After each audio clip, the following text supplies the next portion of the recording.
Assalamualaikum warahmatullahi wabarakatuh. Yang berusaha Cikgu Nurhayati binti Muhammad, Guru Besar Sekolah Kebangsaan Padang Kriya. Apa khabar Cikgu? Waalaikumsalam Teacher Yani. Alhamdulillah sihat. Betul juga dengan Teacher Yani dan warga sepaka serta anak-anak SKPK. Cikgu, memandangkan Perlis sudah memasuki fasa keempat. Jadi, bilakah tarikh sekolah akan dibuka?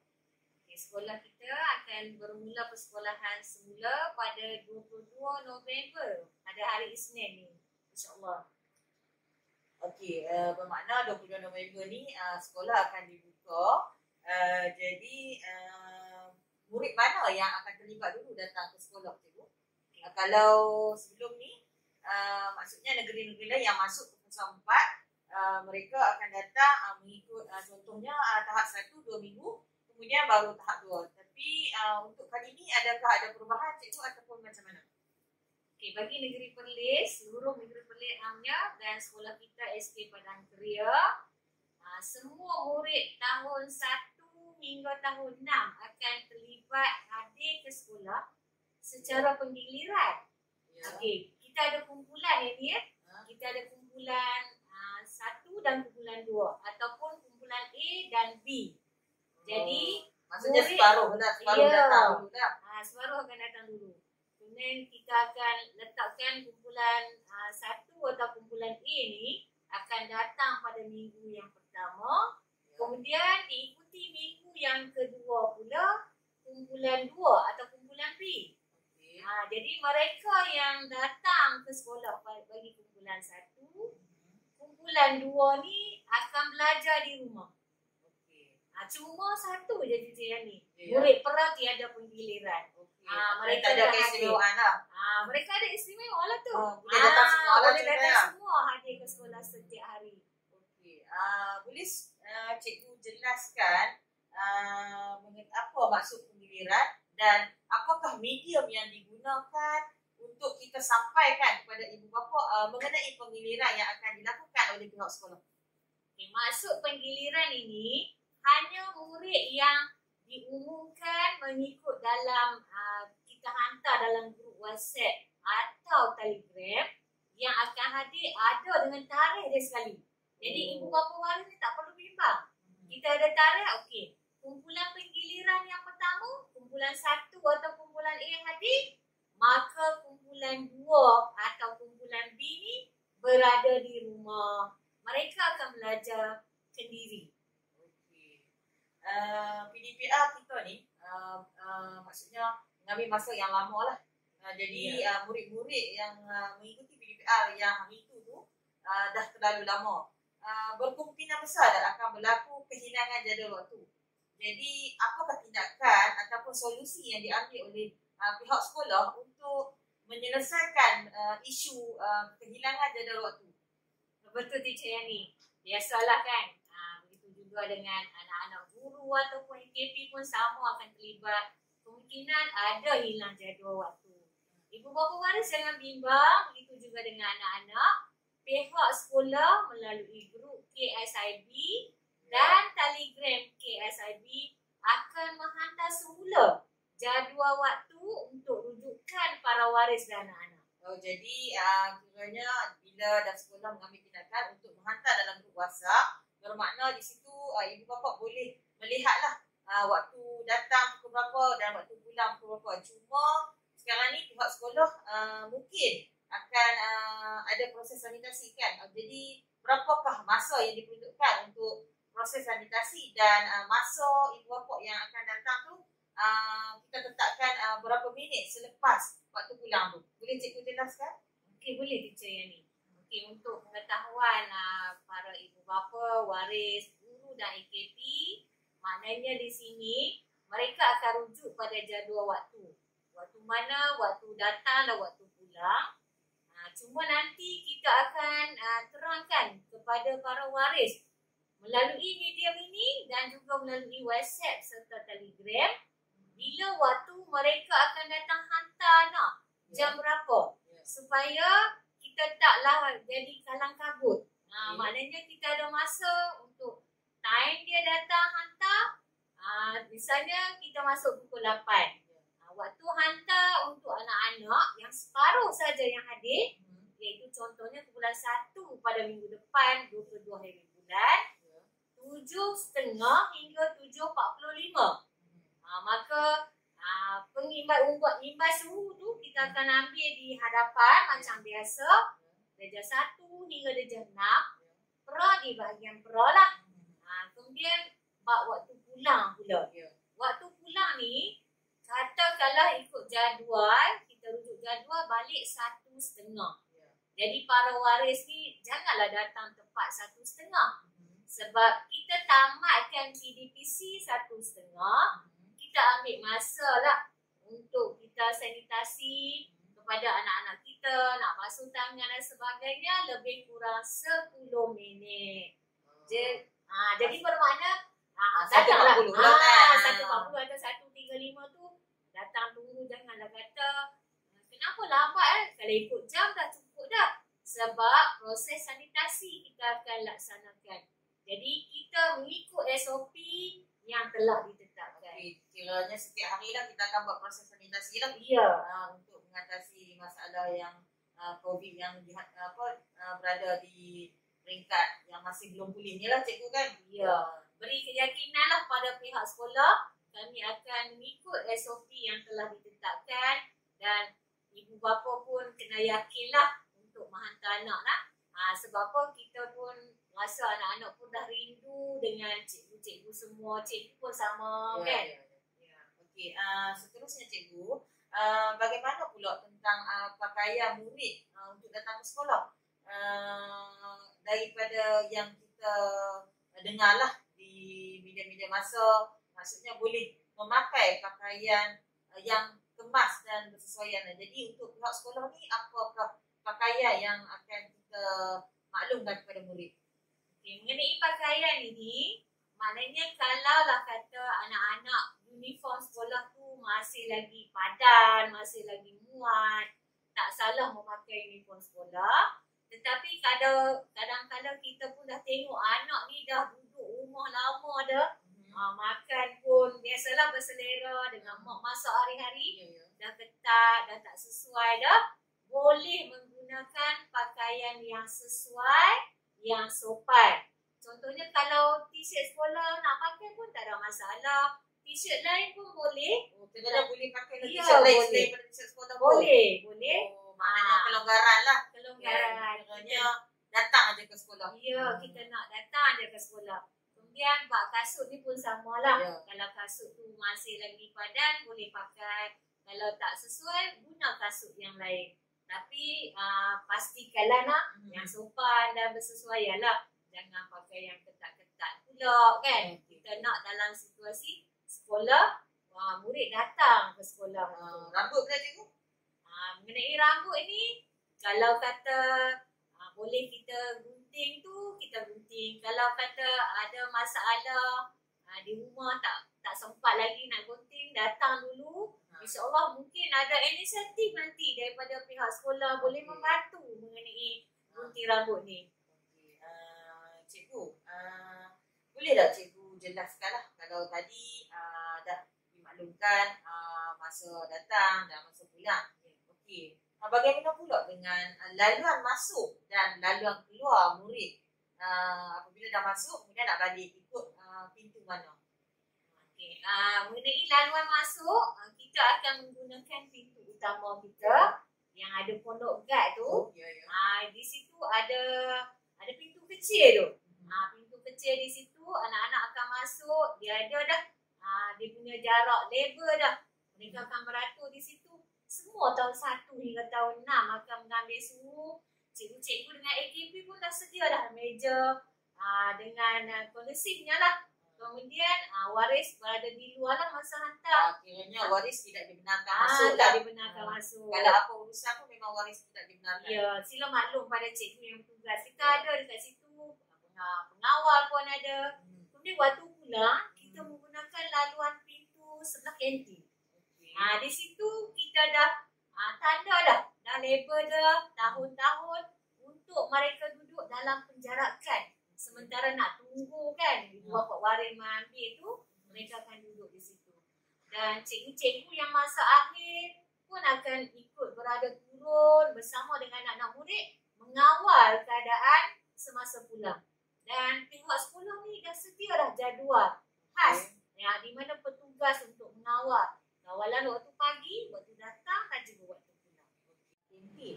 Adakah murid boleh makan di kantin ataupun seperti dahulu yang sebelum PDPR memang murid hanya membeli makanan dan bawa makanan tu makan di dalam kelas. Dan ada juga lah murid kita yang membawa bekal lah, maksudnya mereka tak ke kantin tapi menunggu kawan-kawan lain di dalam kelas untuk makan bersama. Jadi soalan dia, adakah murid boleh makan di kantin bersama dengan guru-guru ataupun AKP? Adakah dibenarkan? Okey, untuk makan di kantin ni buat masa sekarang ni kita masih lagi terikat dengan SOP. Kita hanya benarkan murid makan di dalam kelas.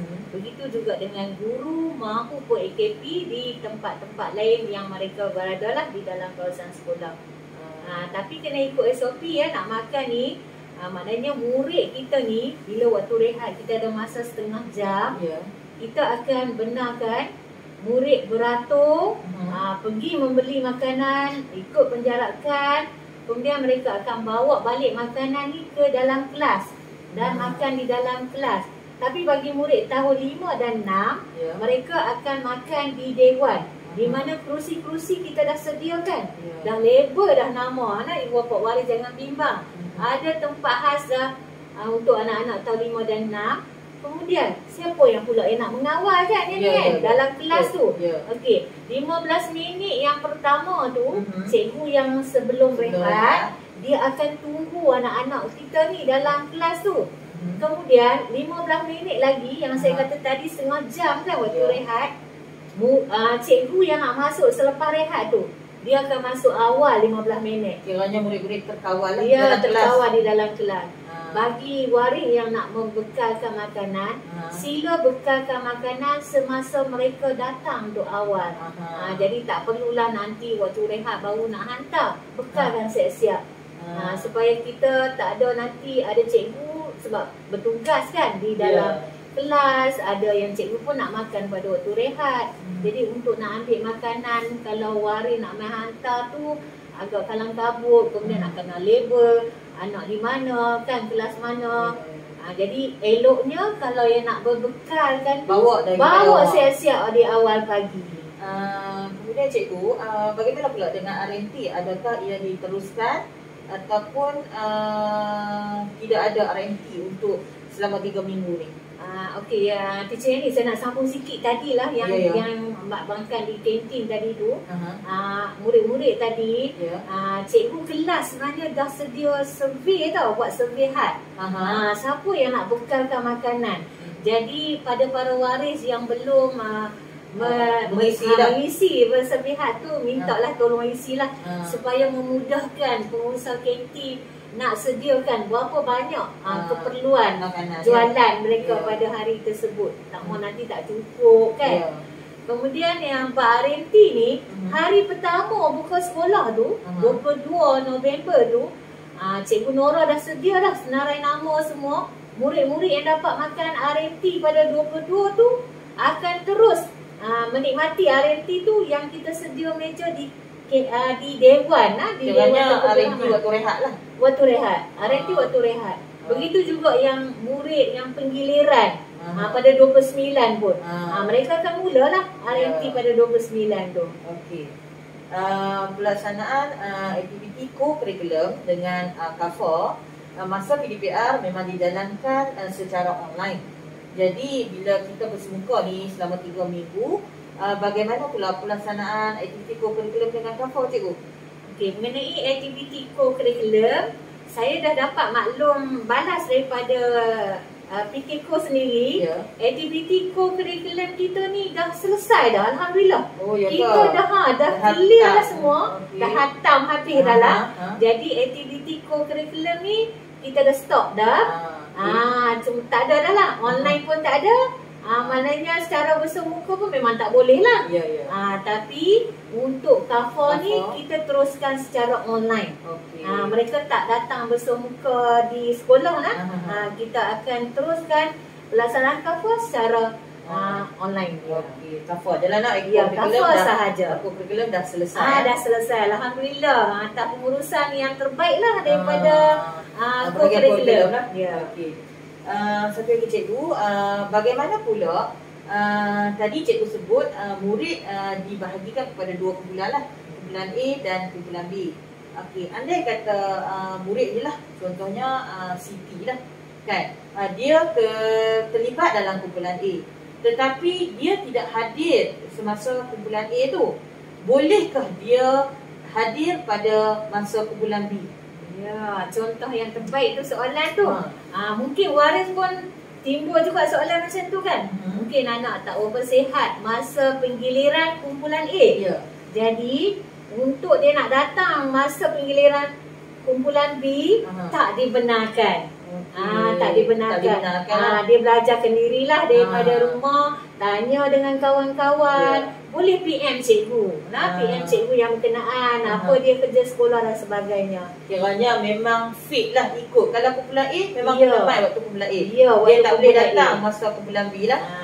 Cuma satu saja, kalau mereka tak hadir ni, tak boleh macam tu senyap je. Kena buat surat maklumlah kepada pihak sekolah. Nanti PKM akan tahulah murid mana yang tidak hadir bersebab dan sebagainya.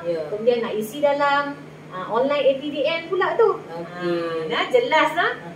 Cikgu, apakah daya tarikan yang diambil lah oleh pihak sekolah untuk menarik minat murid datang ke sekolah cikgu pada 22 hari bulan untuk kumpulan A dan 29 hari bulan untuk kumpulan B?